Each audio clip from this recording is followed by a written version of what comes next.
Hi everybody, it's Lorbai or Maddie. Welcome back to my channel. Today I'm reading chapter 34 of #Murder Trending by Gretchen McNeil. Let's get right into it. No! It was more howl than cry, the sound of Griselda's soul ripping apart as she dropped to her knees. There's no love lost between the two of them, but Dee raced over and threw her arms around Griselda's neck. I'm so sorry. There wasn't much else to say. Nothing would bring Ethan back. I think, Niles began, his voice shaky. If Ethan could have scripted his own death, that would have been it.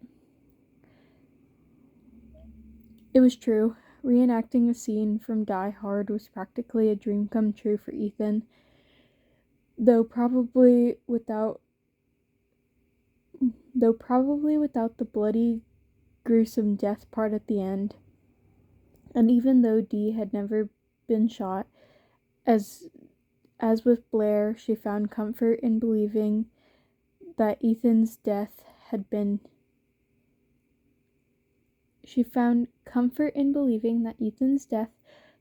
instantaneous and painless. Yeah, Griselda said, her voice cragging. He would have... She didn't finish the sentence. Her body went rigid. Dee pulled away. What's wrong? He would have wanted it that way. She was watching the screen, which was rerunning Ethan's death.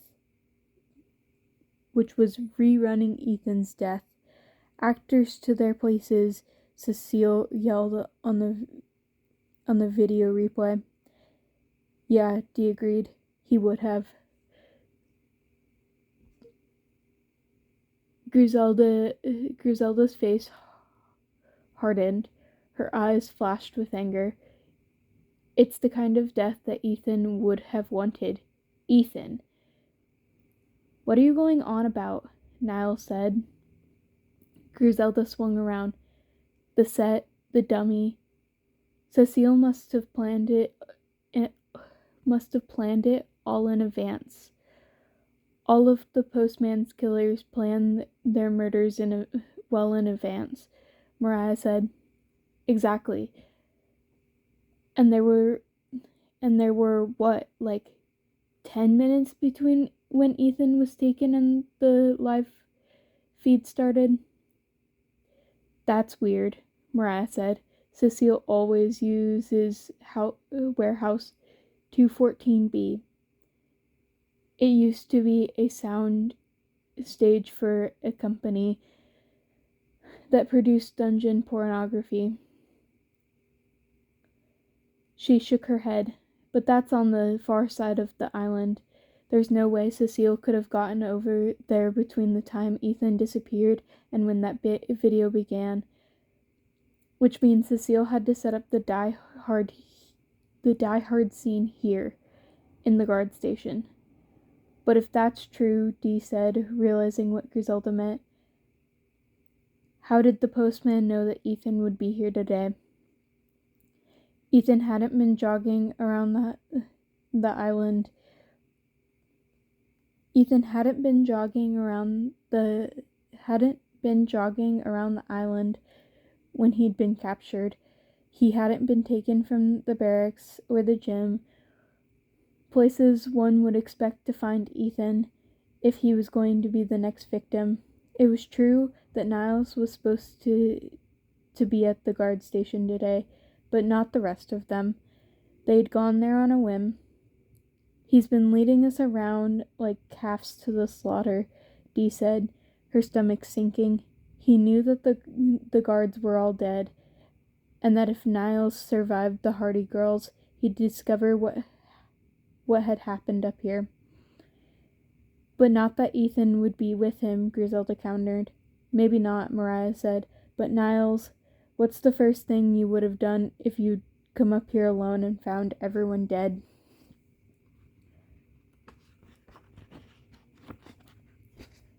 Niles, I sought out Dee's face. I would have raced back to find you. Dee smiled. And we all would have returned here. Not much of a stretch to assume Ethan would be with us. Seems like a lot of what-ifs, Griselda said, unconvinced. Can you think of a better explanation? Dee asked. No. Griselda's eyes shifted from Dee to Mara. I finally decided to look up her name, and I realized that I already mispronounced it this chapter, but I finally decided to look it up. Mara. Her name is Mara. So, I apologize.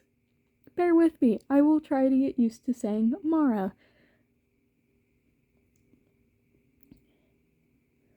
Griselda's eyes shifted from Dee to Mara and back again. And unless one of us is a traitor. And by one of us, Griselda meant Mara. Mara took an involuntary step backwards. Me? You think I work for the postman? She helped save your life, Dee said. Instantly defensive. Griss, Niles started. I don't think we should be turning on each other. Griselda cut him off.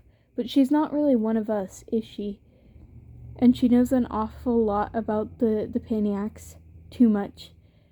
If she's been working for the postman, Dee said, at Mara's side, then why did she kill the last Hardy girl to save my life? You saw the manifest, Griselda said. The postman is cycling out his killers. What? Niles and Mara exclaimed in unison. Oh yes, Griselda replied, eyes wide. We found an email open on the desktop. He sent all the old Paniacs to Alcatraz 2.0 yesterday, and he's planning on bringing in a whole new crop. The Paniacs won't be allowed to leave this island. Get it? Princess even suggested that the postman wanted us to take out the Hardy girls to save him the trouble. Dee thought of how reluctant Mara had been to get involved in the first place, how Dee had to beg for her help. She wasn't going to let Griselda pin all of this on her. But it was my idea for all of us to come up here, not Mara's. Griselda planted her hands on her hips. Fine, then maybe you're the traitor. All of our problems started when you arrived anyway. Now you're being ridiculous, Niles said. Our heads were all on the chopping block anyway. It has nothing to do with Dee. Griselda paused for a moment, her conviction about Dee's guilt wavering. She released a slow breath and her body seemed to cave. Well, even if she's not one of them, it doesn't change the fact that we've got an island full of dead bodies and a small army of government-sanctioned serial killers who could literally be anywhere. Griselda threw her hands up. You got a plan to save us from that, Princess? Serial killers who could be anywhere, but not really anywhere. Dee turned to Mara. Where does D.O.Y. Nona do her kills? The old chapel, she said.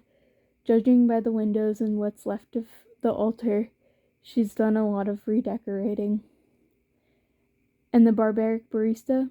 Coffee Unlimited, she replied without hesitation. It was an espresso import company with a small cafe not far from Main Street. Mara knew all about the Paniacs, where they killed, and how. So far, the Paniac had been a step ahead of them, dictating their actions, manipulating their thoughts. He thought he had the advantage because he had complete control of the island. But what if they could change that?